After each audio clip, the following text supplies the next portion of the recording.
Welcome to In It to Win It. This is Steve Barton, and thank you for tuning in. We have back on the show our commodities guru, Rick Rule. Rick, thank you for coming back on the show. Steve, it's always a pleasure. Thank you for having me back. Yes, sir. Yes, sir. We're on the road in Nicaragua, and just wonderful food, wonderful people, wonderful fishing, and extremely economical for anyone watching this show. If you have a a $2 haircut with a great tip is pretty much base load right there. It's impressive. I love this country. But you were mentioning that you've been here too, and you like it as well. Nicaragua's treated me very well. We built a geothermal plant down there years ago, which continues to be an important contributor to baseload power in Nicaragua. My friend Bill Bonner, of course, developed Rancho Santana. Other friends of mine started Caliber Mining, which just today announced a merger with Marathon Gold, creating a new mid-tier in the Americas, but of course with production based on their highly successful efforts in Nicaragua. So the country, as you say, is a very pleasant place to be. It's also treated me extremely well. As you can tell by looking at me, I could use one of those $2 haircuts. Sadly for me, that gets down to about a penny a remaining hair, but they are too long and need to be trimmed. Yes, I love this country. Okay, your boot camp, that was awesome. Your royalty and streaming boot camp, a lot of fun. Look forward to the next one. Couple questions. Joel Littman, loved his presentation. I watched it twice. He described himself as a bookie, basically setting the line, and I think I could kind of relate because of my sports betting background. But he went through the biggies, he went through Franco, Nevada, wheat and precious metals, and he threw up some, I guess, cautionary, I don't know. He really made me think on these investments. He said that the return on capital has to double in the future for them to justify the price. He brought up Royal Gold, Cisco, Sandstorm. He says has a debt wall coming. I guess selfishly because we're invested in these. What was your takeaway from Joel's presentation? Joel's very useful to me because he's one of the most sober generalists I know. Joel's success comes about because he's a CPA. He hires a bunch of CPAs, mostly in the Philippines, to act as analysts. And he looks at things from a clearly quantitative rather than qualitative point of view. And he's very useful for me in that he compares companies in different sectors without bias, just in terms of results. What was very useful for me is when he did the history of companies like Franco Nevada and Silver Wheaton. The balance sheet and income statement performance that he talked about, I remember, and I remember how it occurred and why it occurred. The ability to utilize Joel's financial technique and discipline, but overlay that with technical knowledge, which is to say geology knowledge and engineering knowledge, represents really a unique opportunity. The most important takeaway, I think, is the importance, I've been doing this, by the way, for years, of looking at the whole financing deck, the whole balance sheet, and looking, as an example, at debt walls, looking at companies that will have credit events in the future, and understanding how they'll deal with them. But my own belief with regards to, as an example, Sandstorm, is that while Joel did a very good job looking at the balance sheet, he didn't do a good job looking forward at what the income statement is going to look like as a consequence of some of the assets that were bought that caused some of that debt to increase. I don't think anybody in the world is sanguine about somebody like Sandstorm with a sort of a 3-year debt bullet, particularly given prevailing interest rates. What people need to understand, I think, is that when Hod Maden in particular comes into production, that's their Turkish accent, asset, that the income statement that we saw a year ago and 2 years ago is not going to resemble in the faintest the income statement that's going to occur in 2024, 2025, 2026. So I think it's important that investors be concerned about that debt wall. But I think that investors too need to understand that Joel is a generalist, which is why I brought him on the program. And you need to look beyond the rearview mirror and look at the forward screen. By the way, I thought that both Joel and Doug Silver did such spectacular jobs in the boot camp that I'm negotiating with both of them. And by the way, I'm a pretty good negotiator in terms of having them both appear at the Boca Raton live conference next year in July. You know, I'm always on the lookout for speakers that I would rate as AAA.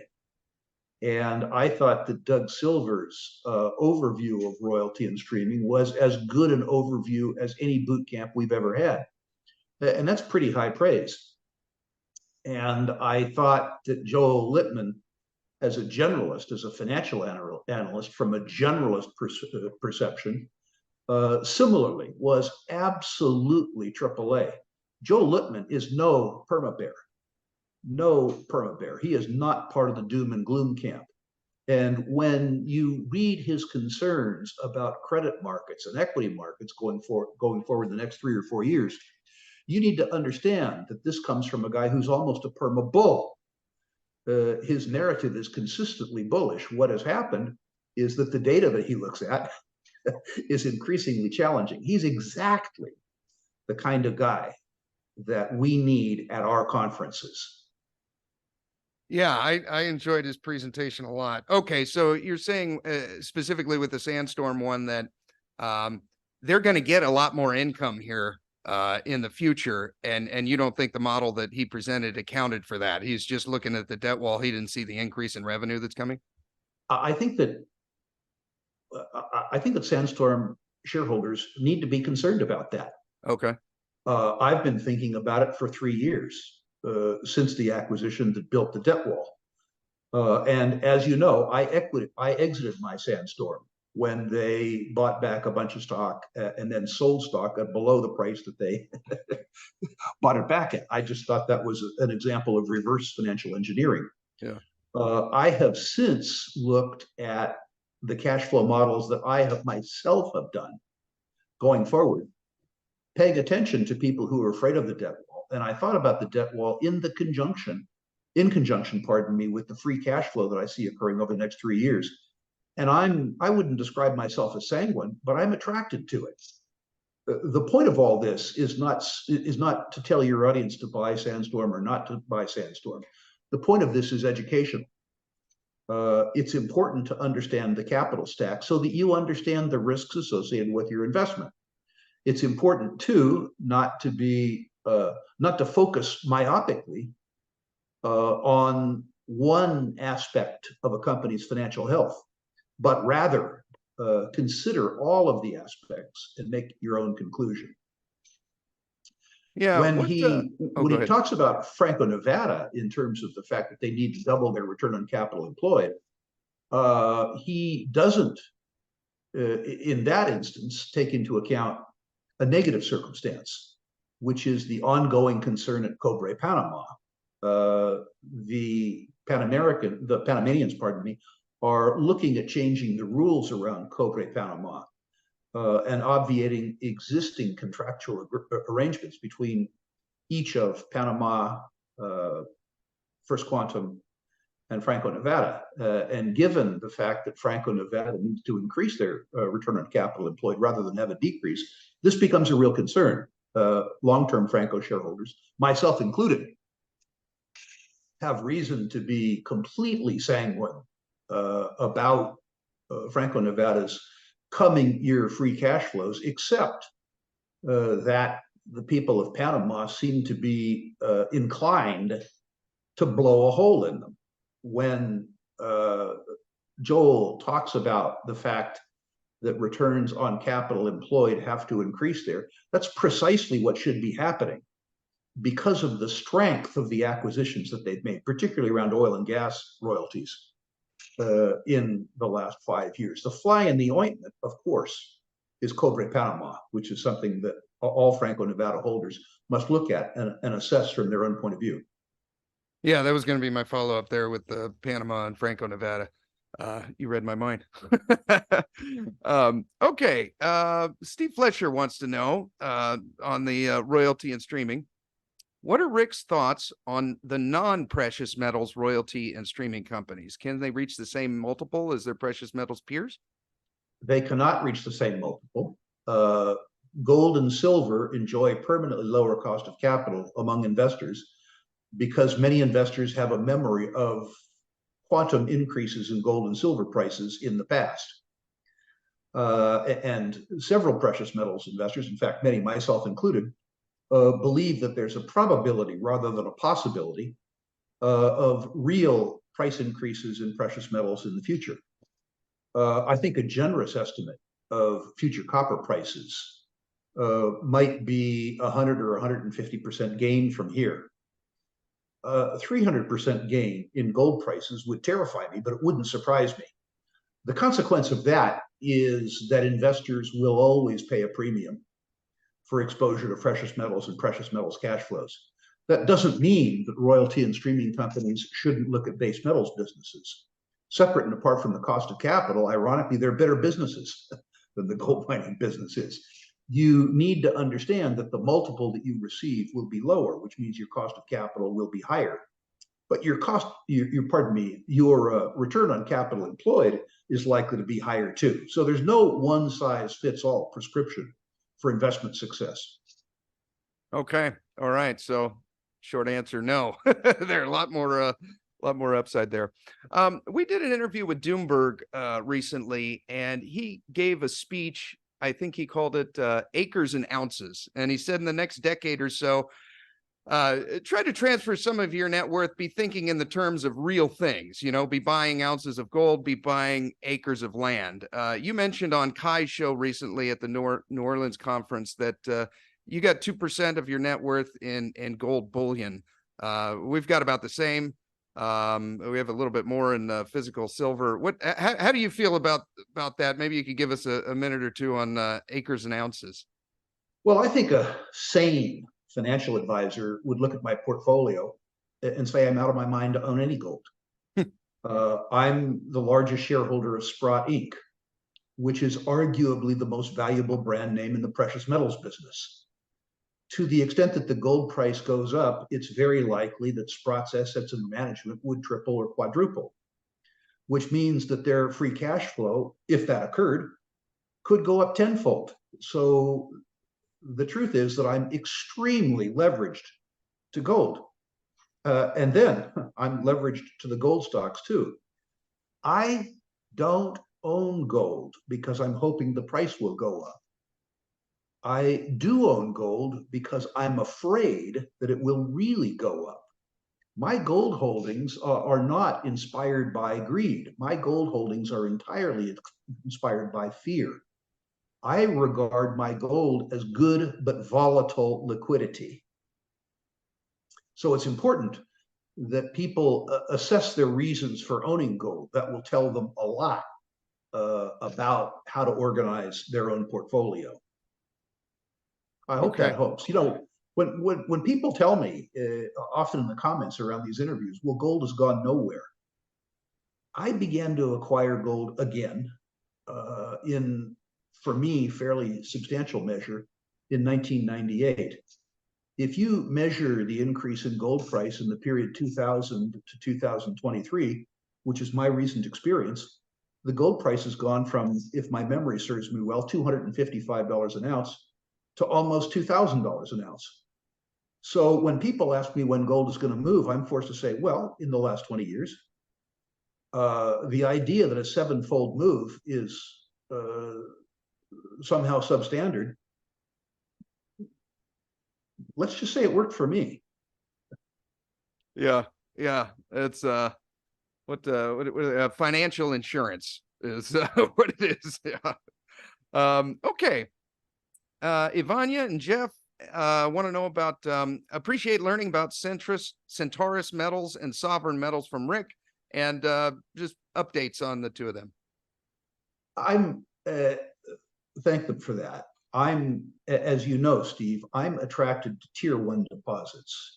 Deposits, I define tier one as the potential for $10 billion in situ recoverable reserves and resources, with best quartile return on capital employed and lowest quartile operating costs. I'm commodity agnostic for that. In the case of Centaurus, you're talking about platinum, palladium, nickel. In the case of Sovereign, you're talking about rutile and graphite. I should add Meteoric to that list, which is a potential rare earths deposit.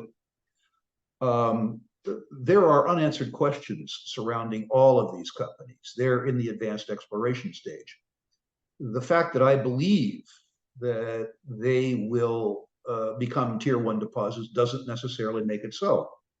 The deposits need to be drilled off on much tighter spacing. Mercifully, large deposits, normally when they get drilled to tighter densities, have median grades that increase because often the mineralization travels along high-angled faults, and widely spaced drills don't catch the mineralization that's close to the high-angle fault. So it's entirely likely with each of these three deposits that tighter spacing increases rather than decreases the reserves. We also need to understand zonation within the deposits and the metallurgy involved in recovering the mineralization. Does the nature, as an example, of the encapsulation change horizon to horizon? And importantly, we need to understand at depth whether or not there are feeders to these deposits, whether or not there are high-grade legs underground. So these are all questions that we have to ask. Investors prefer one size fits all. They prefer investments where they don't have to ask questions. In 40 or 45 years in the investment business, I've come across situations like that perhaps 5 times. The fact that we want deposits that don't require work, that don't require mystery, is irrelevant. We're stuck with what we have.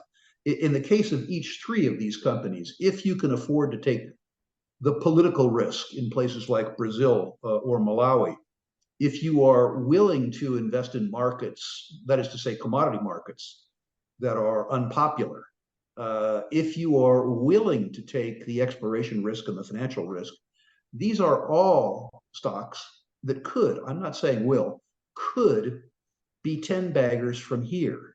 These are all deposits that, if they mature, as I believe they will be must-own stocks, must-own companies for major multinational mining companies, for the BHPs, the Glencores, and the Rio Tintos of the world. Okay. Okay. So on those two, you would add Meteoric as a possible tier one as well.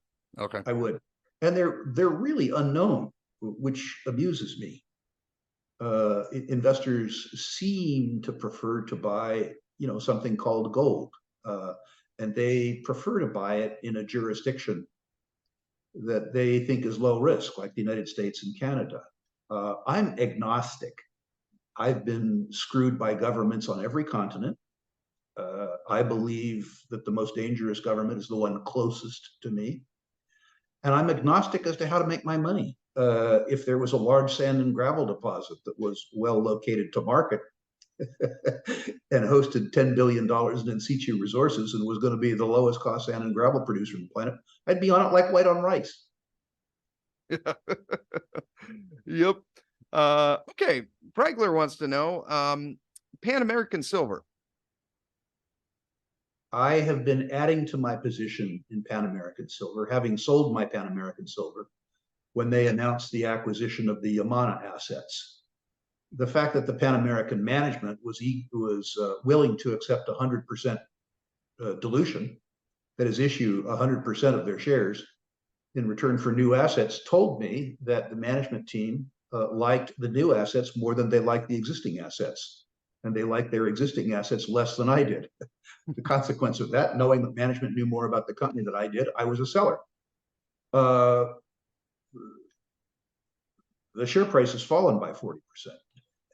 And the combination of the existing assets and the new assets in the new market cap wrapper is pretty attractive. I also believe, as a speculator, that the Cascabel asset in Guatemala will receive the political go-ahead to return to production in 2024. That gives me access to 500 million ounces of high-grade silver and the possibility of doubling the silver production of Pan American from an asset that I don't see reflected in the market capitalization at all. Now, what could go wrong? Well, that's easy. I could be wrong. You know,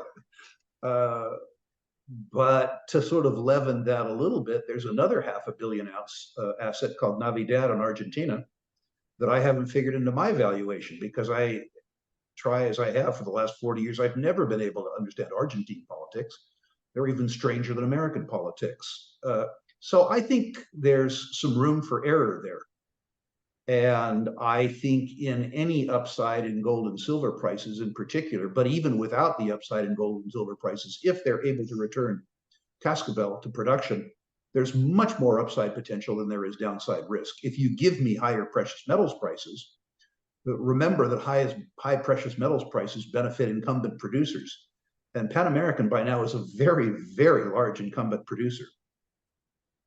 Yeah. Yeah. They got nice dividends too. I like that as well.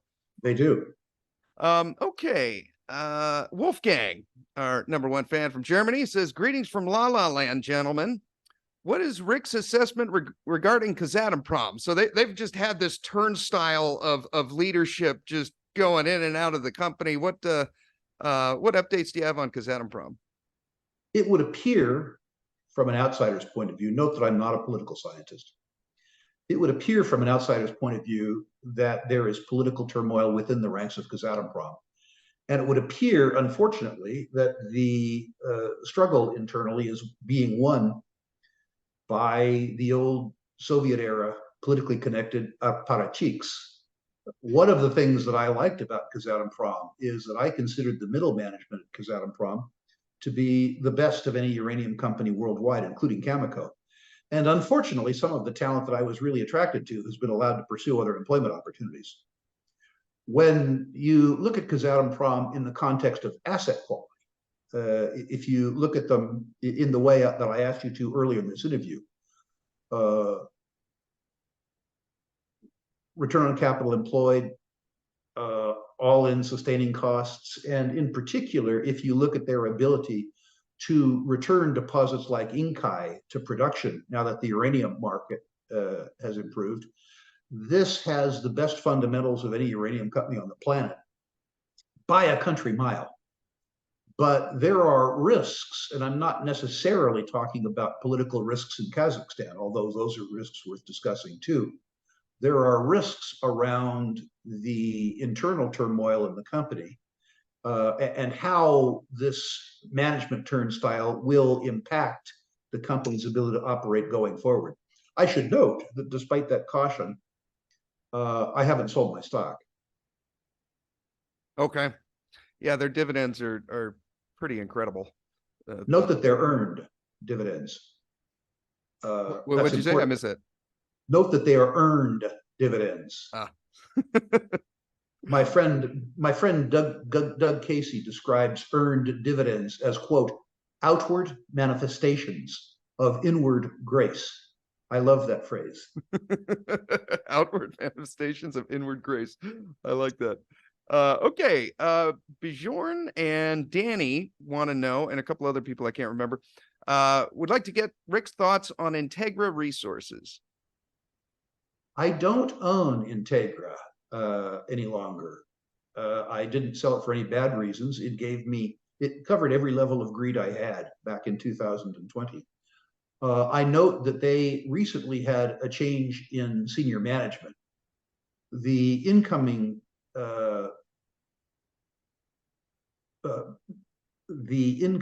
management team, and not a change in the top, but they've had some management turnover. These are very high quality people. I continue to be concerned about the grade. I like the metallurgy. I like the potential for size. It is likely, as they continue to de-risk the project, it is likely, not certain, that it becomes again a takeover target. But I need to couch all that with, despite all those wonderful things, I don't own it. Okay. Wesley wants to know energy fuels. Energy Fuels is not the kind of stock that I normally would own, but I do own it. They won't be in the lowest cost quartile. They won't have the highest return on capital employed. What they will have is access to the lowest cost of capital as a consequence of the newfound grace that the US uranium industry enjoys with the voters. They also, importantly, have a permitted mill and permitted tailings. Steve, if you and I went to permit a new tailings facility in the uranium business, almost anywhere I can think of, it would likely be an 8 or 9 year fight. They don't have to permit it. They have it. Their ability to mill material, including other people's material, without having to build a mill, without having to permit a mill, without having to build tailings, without having to permit tailings, is an unusual advantage. And so while I don't see UEC or Energy Fuels, either of them, having any tier 1 deposits, only 2-tier deposits, and while I have a prejudice against small mines, in the case of both of these companies, at $75 a pound term markets for U3O8, given the access to capital that these companies will enjoy from term contracts with credit grade counterparties, the value arbitrage is just something that I can't resist, despite the fact that I believe that they have mediocre headline assets. Okay, Rick, I think we are ready for the lightning round. Are you ready? I'll do my best, sir. Okay. All right, here we go. Aya Gold. I'm an Aya shareholder. It is fully priced if you don't believe that they're going to be able to continue to add ounces through exploration. Having known the company's CEO, Benoit LaSalle, and being a beneficiary of his last efforts, I believe that the drill bit will lead to an already great silver deposit becoming better and better. I will say that at Aya, I have now sold enough stock that my remaining stock is free. I've hit that wonderful place called the point of no concern, where the remaining position I have is at no cost. I own it because I believe it when Benoit says that both deposits will continue to grow, both in terms of size and tenor. Okay, what number would you give it? We have that as a consequence of share price escalations at a 5 rather than a 4 now. It inhabited the 4 spot for a while. Okay. VZLA Silver. Wonderful discovery. We have VZLA at a 4. Yeah, I'll just leave it there. Now, listen, this is an exploration stock. There's a lot that could go wrong. This is also an exploration stock in Mexico, where the politics are getting worse. And it's a silver stock in West Mexico, where the sociology around narcotraficantes is getting worse too. So this one is not for the faint of heart. This is one that you own because you think that the deposit will develop well enough that it becomes a must own for one of the silver amalgamators, which is what I believe. Okay. Newmont. I'm looking at Newmont with fresh eyes. I don't own Newmont. I have preferred to own Barrick over Newmont simply because Newmont owned too many tier 2 deposits and too few tier 1 deposits.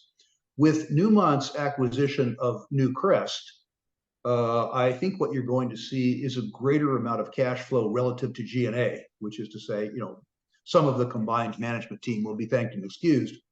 But more importantly, they have telegraphed to the market that they're going to sell a lot of assets to improve their balance sheet.